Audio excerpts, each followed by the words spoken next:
My name is Elena Harper, 35 years old. The night was supposed to be warm and full of laughter.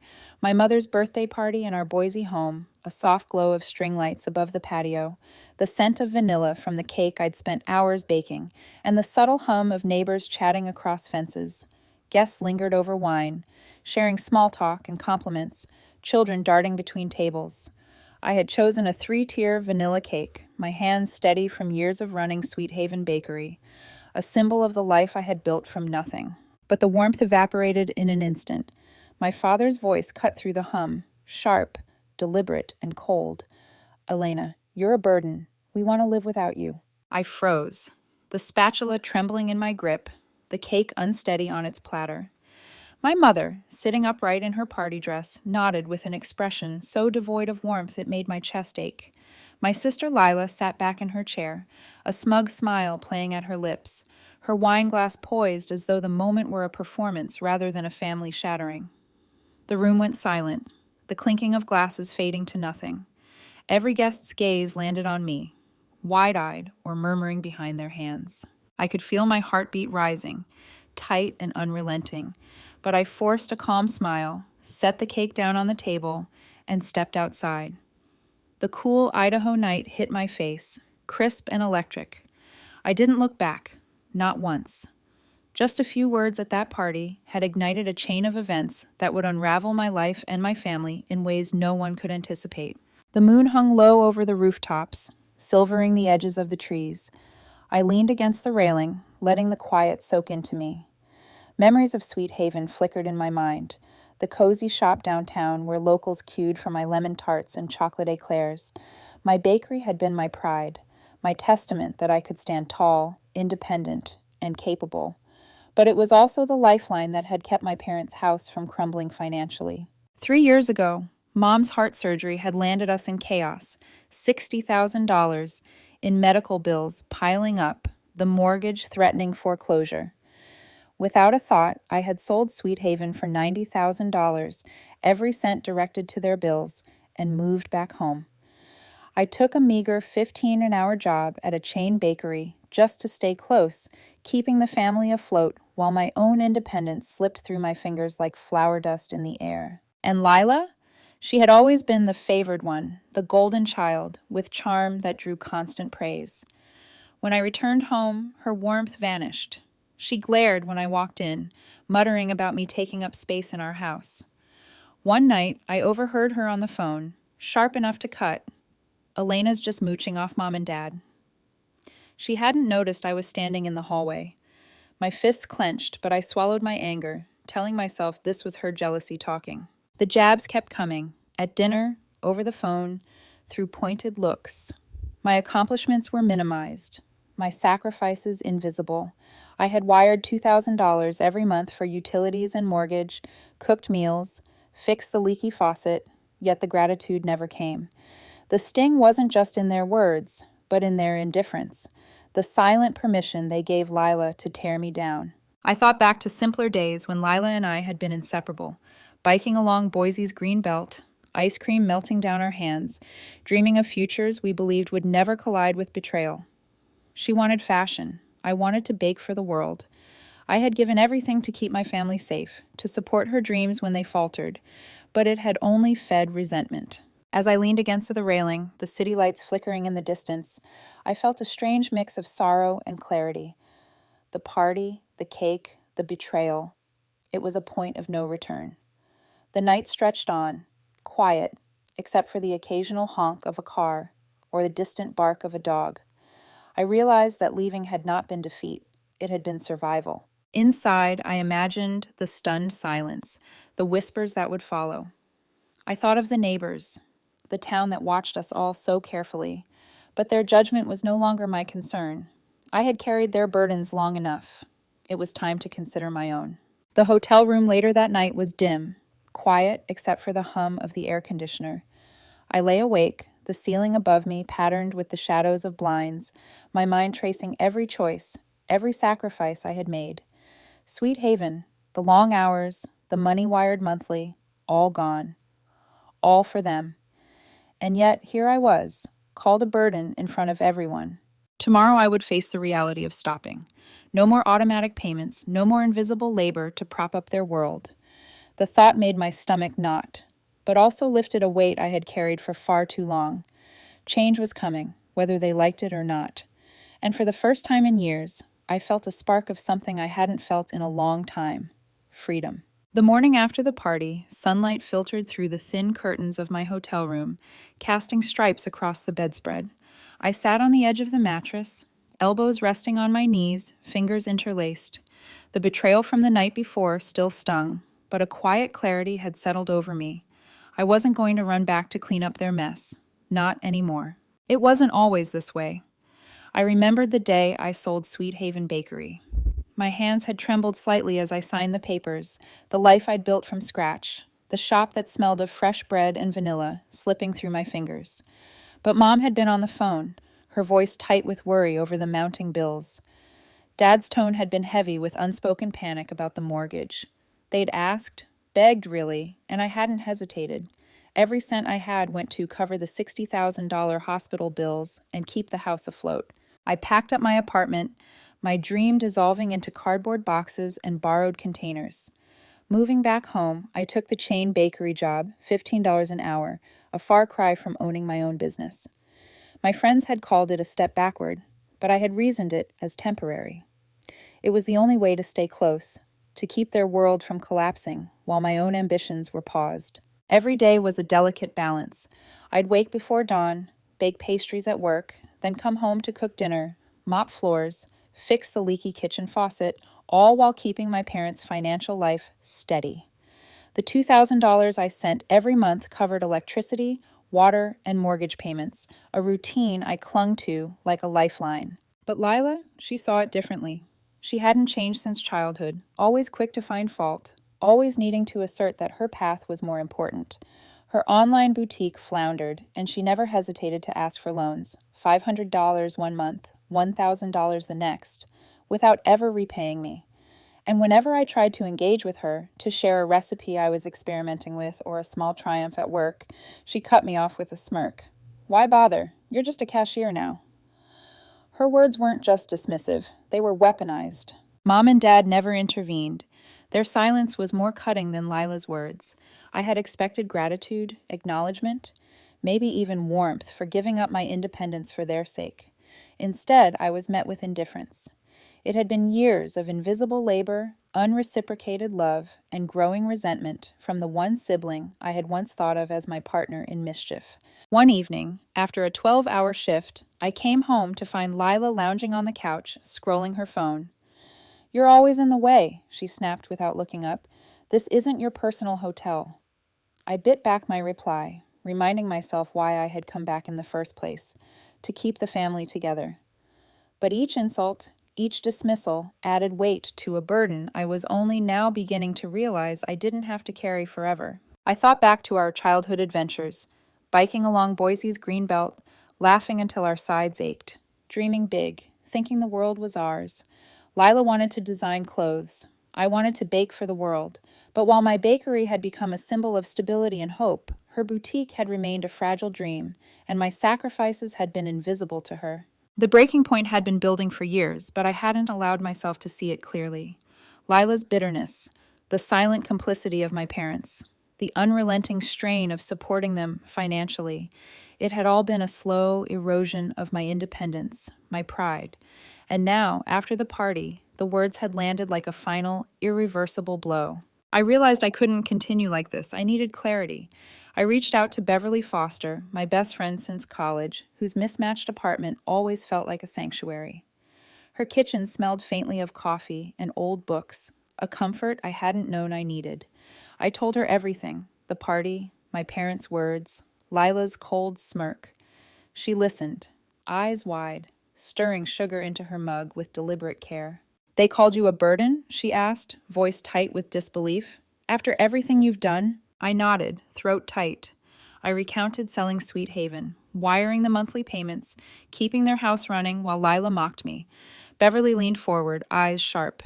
"You're not alone in this. Carla, my friend, went through something similar. Her brother used her savings for a startup and blamed her when it failed. She cut him off, and now she's thriving. owns her own coffee shop downtown. Her words hit me like a mirror, showing me I wasn't wrong to even consider walking away. I wasn't selfish for stopping. I was protecting myself. Later that day, at the chain bakery, Roger Coleman, my coworker with a wry humor and quiet steadiness, noticed my subdued mood. "You okay, Elena?" he asked, stacking trays of muffins. I hesitated, then spilled the story, the betrayal, the party, the months of sacrifice no one had noticed. Roger didn't interrupt, just nodded. "You've been carrying them for years," he said quietly. "You sold your dream to keep their lights on.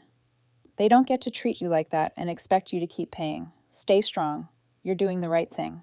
It was simple, but grounding. For the first time, I felt the possibility that I wasn't obligated to bear their weight forever. That night, back in Beverly's apartment, I sat quietly with my mug of coffee. My phone remained silent. No calls, no texts from Mom, Dad, or Lila. I pictured their house dark, the faucets dry, the fridge silent. Part of me wanted to intervene, to slip back into the familiar role of caretaker. But the words at the party, the cold, unyielding declaration of my burden, resonated in my mind. I was done. Beverly poured me another cup, her voice firm. "You're not their ATM, Elena. Let them figure it out." I nodded, staring at the rising steam, feeling a strange, tentative relief.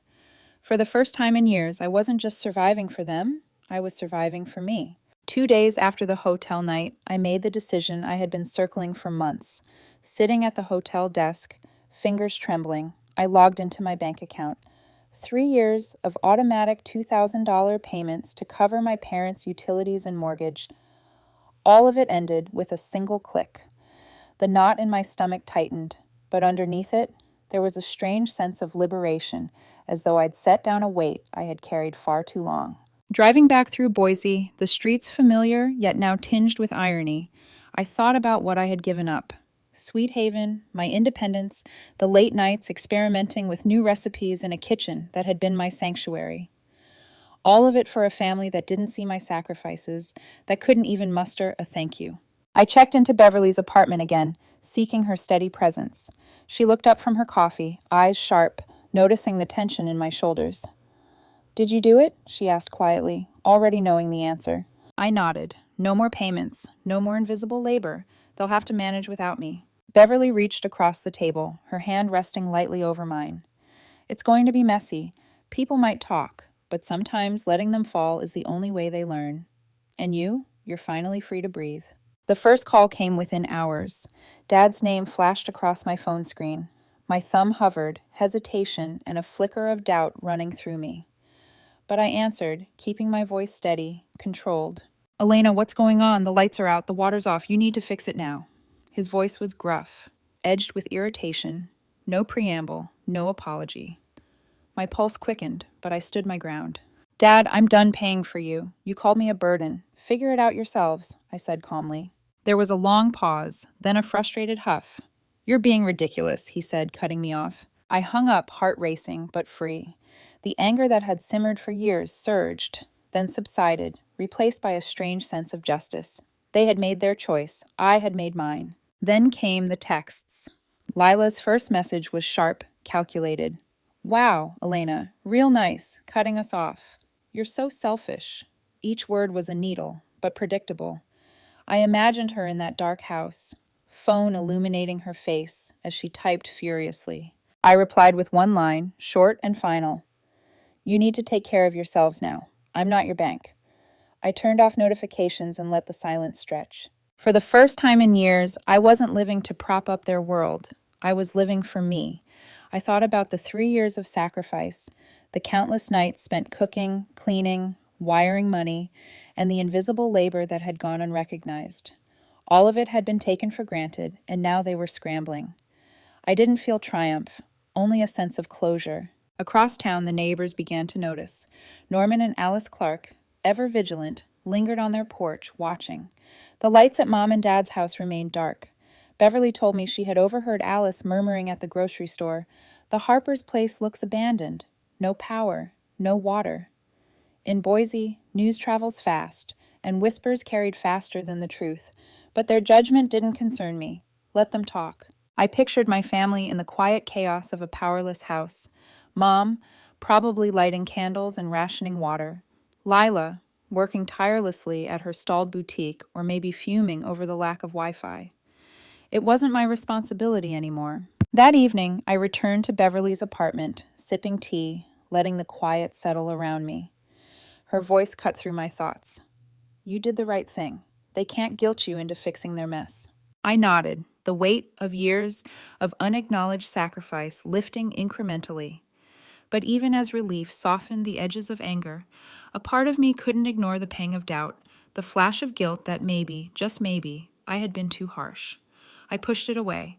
I had given them everything. They had given nothing but contempt. The reckoning was theirs now. A week later, Dad called again. The tone was different, laced with panic rather than irritation. I ignored it. A text from Lila followed, brimming with venom. You've destroyed us. You owe us. I pictured her at the gas station, scanning items, her boutique dreams stalled, her internet gone. Her wrath was as empty as her gratitude had always been. I let the text sit, unread, untouched, my resolve solidifying. In the quiet of Beverly's living room, I reflected on my choices. I had spent years as the silent caretaker, the invisible hand holding up a fragile family facade. No more. From this point forward, every choice I made was for me. Every ounce of energy I had, every dream deferred, would now be redirected toward reclaiming the life I had sacrificed. The past, with its betrayals and silences, had been harsh, but it had forged something in me, a resilience, a clarity of self-worth, a refusal to be a pawn in a game of family manipulation. And for the first time in years, I felt the exhilarating, terrifying possibility of living entirely for myself. The fallout began almost immediately. Word of the Harpers' dark house spread through Boise like wildfire. Neighbors whispered behind curtains, fingers pointing as if my family's misfortune were my own crime. I drove past their street one morning, heart steady, eyes fixed on the sight that had once made me ache, now oddly distant.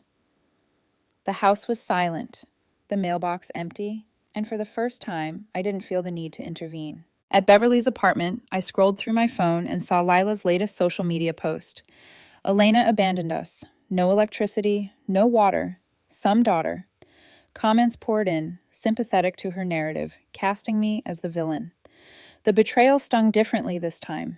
It wasn't just family members twisting the truth. Now the whole community was judging me. Still, I didn't respond. Each keystroke I avoided was a reminder that my life was no longer tethered to their chaos.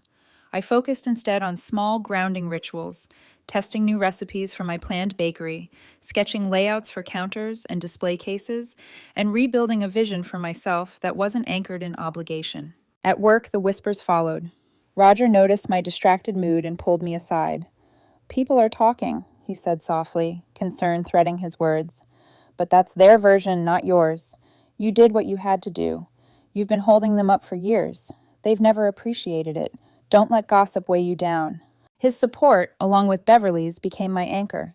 I realized that for so long I had defined my worth through the lens of my family's approval. Now the scales were tipping. I could breathe. I could think. I could plan. But the consequences weren't only social, they were financial. A week later, I learned that Mom, Dad, and Lila were renting a cramped, run-down apartment on the outskirts of town. The grandeur of their suburban home, carefully curated for appearances, had vanished. Dad had taken odd jobs, hauling tools, mowing lawns, and doing whatever paid in cash. Mom's social life had disappeared, replaced with the cramped reality of a small living room and peeling wallpaper. Lila's boutique dreams had evaporated. Without internet or capital, she was trapped behind a convenience store counter, scanning candy bars for minimum wage. For the first time, I felt a flicker of satisfaction, but it was tempered by something else, a hollow ache. Years of giving had led to this outcome, but I reminded myself why it had to happen. Their choices at my birthday party had cemented the truth. I wasn't indispensable, and I didn't need to carry the weight of their failures anymore. At Beverly's, I began to plan my next move. Roger had suggested co-signing a loan for a new bakery, a smaller, manageable space that would belong entirely to me. The thought both exhilarated and terrified me. I had been burned once, yet the idea of reclaiming what I had lost, of building something for myself without compromise, was intoxicating. I toured a cozy storefront in Boise's North End, the walls empty, the counters bare, the air faintly tinged with paint and dust. I ran my hands along the surfaces, imagining trays of scones and tarts that lined up like soldiers ready for battle. Every decision now, from shelving to lighting, would reflect me, my taste, my vision, my rules. Meanwhile, Lila's attempts to salvage her image only escalated. Her social media rants grew more desperate, painting me as cold and heartless, while Mom occasionally reached out, her tone pleading. Testing my resolve, I read the messages and shook my head, a pang of residual guilt surfacing. But I remembered the party, her smirk, my parents' indifference, and the years of silent sacrifice. I was firm. They would no longer control me. The tension between personal triumph and social backlash was palpable. Each day brought whispers from neighbors, side glances at the bakery, and occasional calls from distant relatives questioning my decisions. Yet, with each new challenge, my resolve hardened. I realized that freedom came with friction, that standing up for oneself often meant facing criticism, even from those who should have supported you. Amid the chaos, small victories grounded me. Roger helped me draw up business plans. Beverly assisted with decorating, arranging mismatched furniture and string lights to create warmth. Every early morning spent kneading dough, testing recipes, or arranging the display case reminded me of the power of autonomy. I was no longer the daughter whose life revolved around patching together someone else's world. I was the architect of my own. Still, shadows lingered. Occasionally, I imagined Mom and Dad crouched over candles, Lila scanning items behind the register, their pride battered. It was a bitter image, but necessary. They had learned, the hard way, that sacrifices taken for granted come with consequences. And I, finally, was no longer the one paying the price. Morning light streamed through the tall windows of the empty storefront, dust motes dancing in the air. I ran my hands along the counter, inhaling the faint scent of paint and wood, imagining the warm, buttery aroma of freshly baked pastries filling the space. For the first time in years, the possibilities felt limitless, untethered from the burdens that had weighed me down for so long. Roger arrived, a stack of paperwork in hand and a grin that somehow steadied my nerves. "You built Sweet Haven once," he said, placing the forms on the counter. "You can do it again. This time it's all yours." I nodded, heart swelling with a mix of relief and anticipation. We spent hours discussing menus, suppliers, and layouts, each decision a tiny declaration of independence.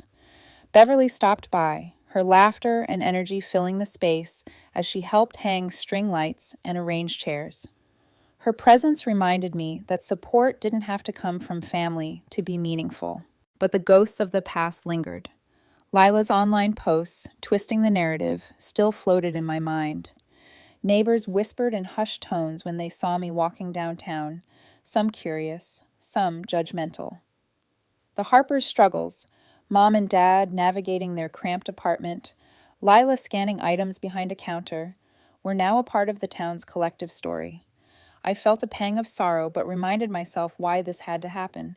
The party, the smirk, the indifference, it had all led to this crucial lesson. My worth wasn't theirs to define. I focused on the work at hand, testing recipes late into the night, perfecting scones and tarts that smelled of cinnamon, citrus, and possibility. Every tray lined with care, every flavor balanced to perfection, became a symbol of reclamation. I wasn't just baking pastries. I was reclaiming years of my life, pouring love and precision into something that belonged solely to me.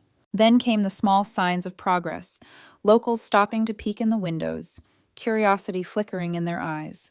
The whispers about my family faded, replaced with questions about opening day. People wanted to see what I was building, independent of the drama that had once defined me. And yet the emotional complexity of it all remained. I thought of Mom and Dad, their pride shattered, facing the consequences of neglecting the daughter who had carried them for so long. I thought of Lila, whose dreams had crumbled, learning in the harshest way that entitlement and resentment had costs. I didn't feel triumph exactly, more like clarity, a painful, necessary clarity. Weeks passed, and the bakery slowly came to life. Shelves lined with trays of pastries, the oven humming warmly, the counters gleaming. The community began to respond, not with judgment, but with cautious admiration.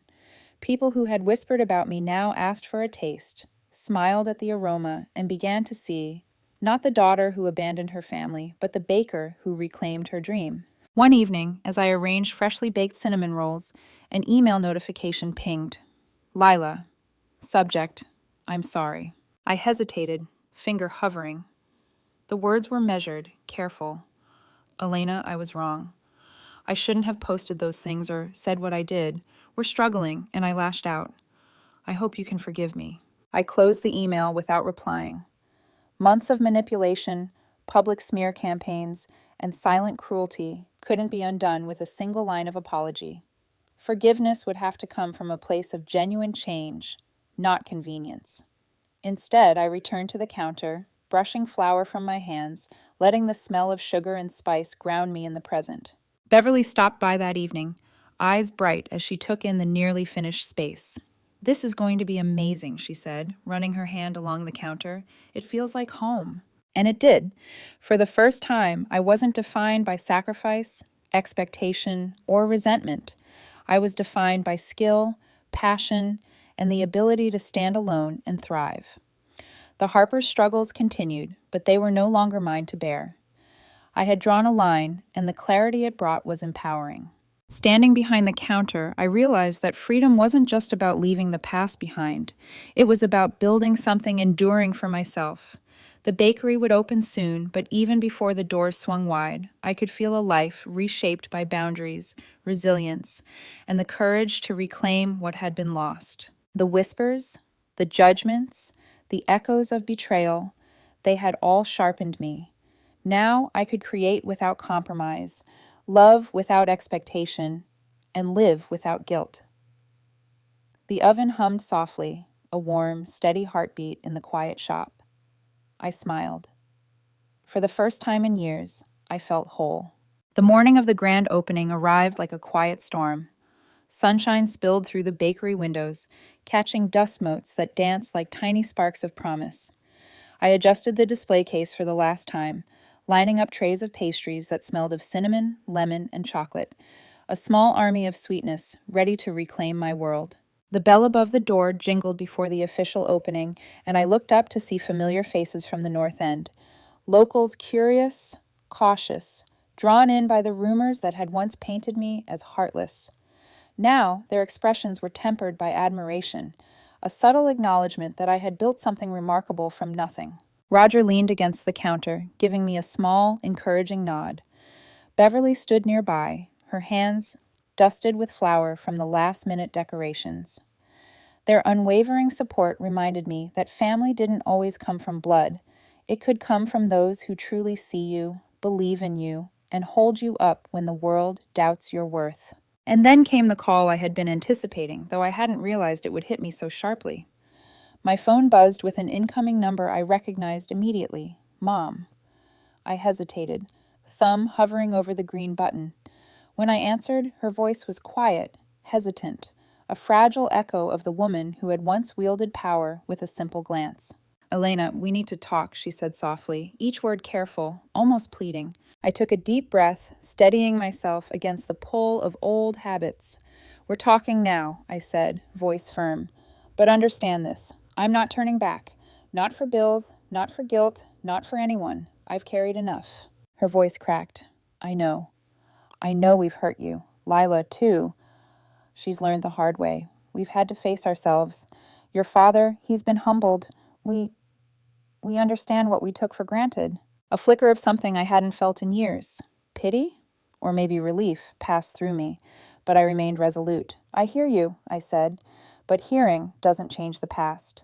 It doesn't change the years I sacrificed, the bakery I sold, or the nights I spent keeping everything afloat while you watched and did nothing. I can't undo that, and I won't let it define my future anymore. Silence stretched. Finally, Mom whispered, I hope we can rebuild. Not like before, but maybe better. We've learned too late, but we've learned. I swallowed hard, letting the words settle without granting them power over me. Maybe, I said finally. But that's your journey now. I'm on mine. The call ended, leaving me with a strange mix of closure and emptiness. I set the phone down and turned back to the bakery. The front door opened, the bell chiming, and the first wave of customers stepped in, drawn by the smell, the light, the promise of something new. Hours passed in a blur of flour-dusted aprons, steaming ovens, and the hum of conversation. Each smile, each compliment, each delighted bite of pastry felt like reclamation. I wasn't just baking, I was rewriting my story, turning past pain into present strength, transforming betrayal into independence. That evening, after the last customer had left, I stood behind the counter, hands resting on cool marble, heart steady. The Harpers' world had shifted. They were living with the consequences of years of neglect, but that was no longer mine to manage. Lila's boutique dreams might never return. Mom and Dad had learned humility the hard way. I didn't feel triumph, only the quiet assurance that I had drawn a line, protected myself, and built something enduring. Roger appeared, carrying 2 mugs of steaming coffee. "To new beginnings," he said softly, placing one in front of me. I clinked my mug against his, savoring the warmth and the symbolism. This was more than a bakery opening. It was a declaration. I had survived betrayal, abandonment, and ingratitude. I had endured the weight of expectations I didn't owe, and I had emerged whole. Beverly popped her head in through the back door, a mischievous grin lighting her face. "And just think," she said, "all this, without anyone making a single demand. Feels good, doesn't it?" I smiled, the tension of years lifting, replaced by quiet pride. It felt good. Better than good. It felt like freedom. Standing in the center of my bakery, surrounded by the scent of fresh pastries and the soft glow of evening sunlight, I knew one thing with clarity. I would never again let anyone define my worth, dictate my sacrifices, or steal my peace. I had survived, rebuilt, and reclaimed my life, one tray of cinnamon rolls at a time. The Harper's story would continue without me, but mine was just beginning, and this time I was in control. 6 months later, Elena's bakery was no longer just a dream. It was a thriving reality. Sunlight poured through wide, clean windows, illuminating shelves lined with golden pastries and steaming mugs, ready for eager customers. The north end of Boise had embraced her little haven, and each morning, as she unlocked the door and inhaled the rich aroma of sugar and spice, she felt a deep, steady sense of belonging. The lessons of the past remained etched in her mind, subtle but unyielding. Sacrifice without recognition wasn't loyalty, it was a trap. Love that came with strings and guilt wasn't love at all. Elena had learned that the hardest acts of courage were sometimes invisible, walking away from family who abused her generosity, refusing to let resentment dictate her future, and protecting her dreams, even when others claimed entitlement to them. Roger stopped by regularly, helping with accounts, lending a steadying hand, but never overstepping. Beverly had become her unofficial business partner, decorating, sampling, and cheering on progress. Together, they represented a chosen family built on respect, trust, and genuine care. A stark contrast to the Harpers' manipulations. The whispers from the old neighborhood faded, replaced by admiration and curiosity. Even neighbors who had once judged her actions from afar now stepped in to support, buying pastries, asking questions, and complimenting the cozy atmosphere she had created. Elena realized that reputation could be reclaimed, not by arguments or explanations, but by consistent action and integrity. Every now and then, she'd catch glimpses of her family's new life, Lila still struggling at the convenience store, Mom and Dad adjusting to their modest apartment. Elena didn't feel triumph or malice, only a quiet acknowledgement that their choices had consequences, just as her past choices had. She had learned compassion didn't require sacrifice at the cost of self-worth. One afternoon, while arranging a display of lemon tarts, her phone buzzed with a text from Lila. "I'm trying to make things right. Can we talk?" Elena stared at the message for a long moment, weighing the years of betrayal, manipulation, and disappointment against the potential for reconciliation. She typed slowly, deliberately. "We can talk, but boundaries are real now. I won't be stepping back into the old cycle." Sending the message felt like opening a door, but this time it was on Elena's terms. She had discovered that forgiveness didn't mean returning to the past. It meant freeing herself from its grip.